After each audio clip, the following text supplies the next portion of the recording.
Hi students, meet me again on our second meeting of Introduction to Literature class. This is our second session, and today, as we are promising, we're going to talk about the definitions of literature, the value of literature, and many more. Are you guys ready? I expect you guys ready. Let's come to the very first part, definitions. Well, what actually definitions of literature?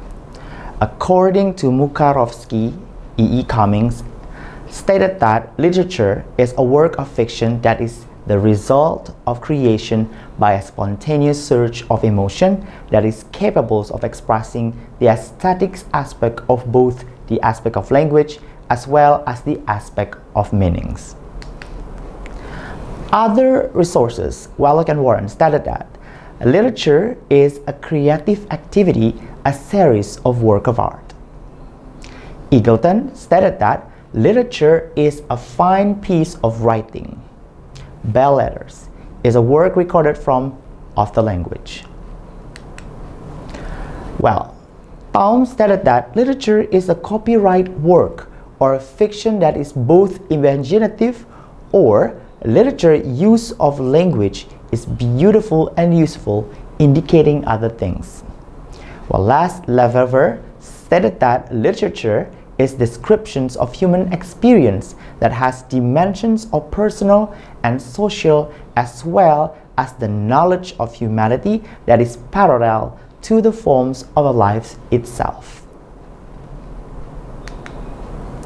Last, Bombach, Graves, and Nuning stated that literature as a medium for representing, disseminating, and constructing norms and values.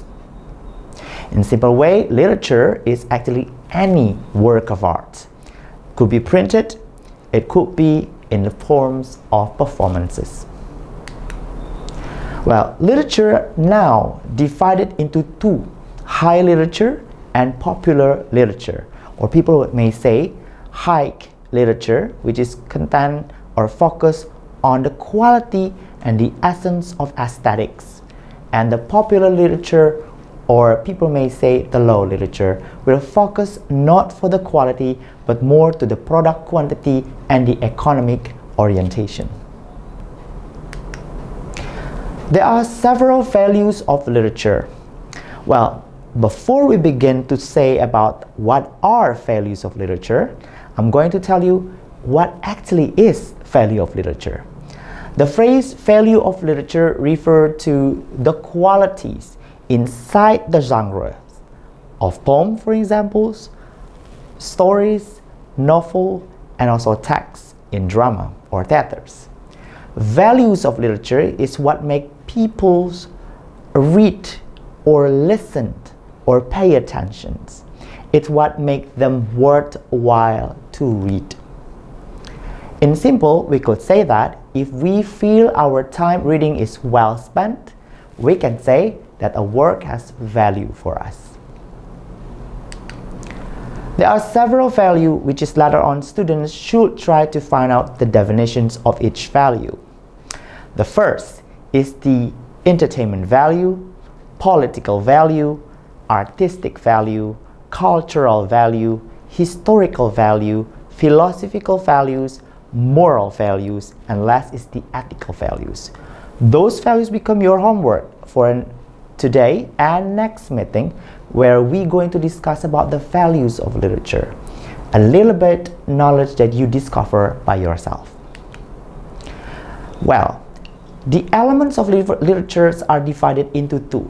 The first is the intrinsic element, and the last is the extrinsic element. The intrinsic elements. Intrinsic elements in literature, usually we can find it inside of the story itself. We can analyze it easily because all of the aspects are inside the book.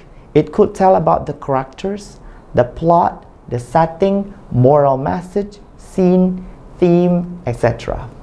It is what actually forms the literature from the inside.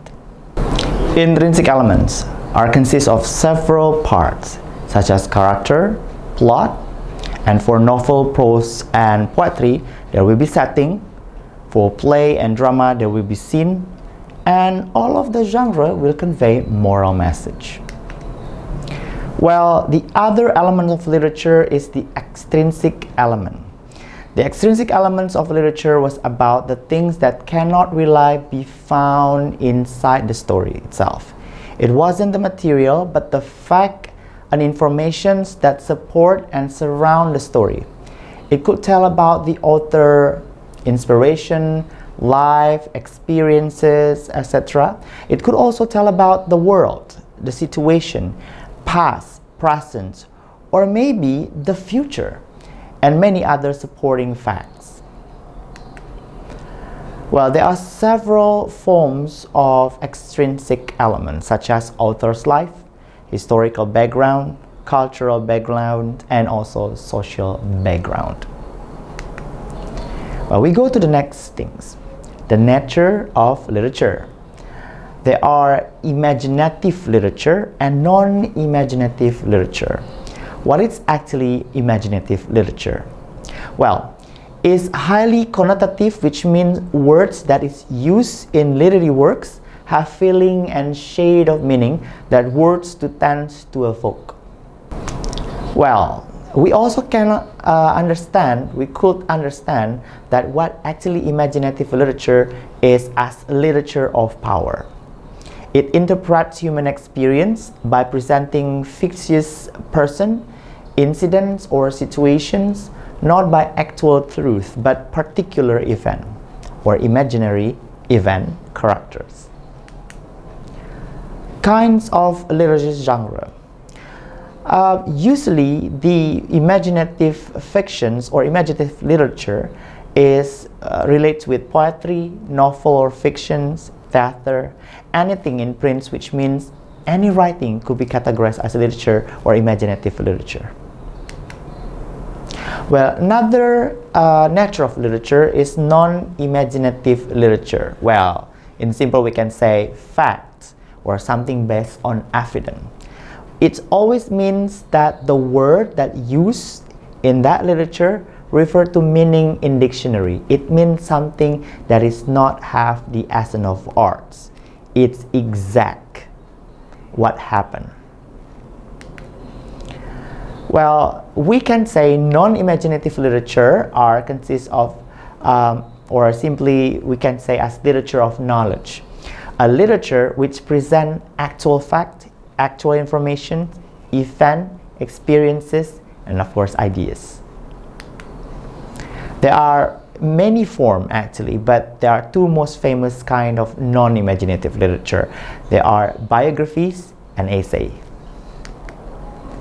Well, last is the great impulses behind literature. Literature is always fed by personal and impersonal forces within the society.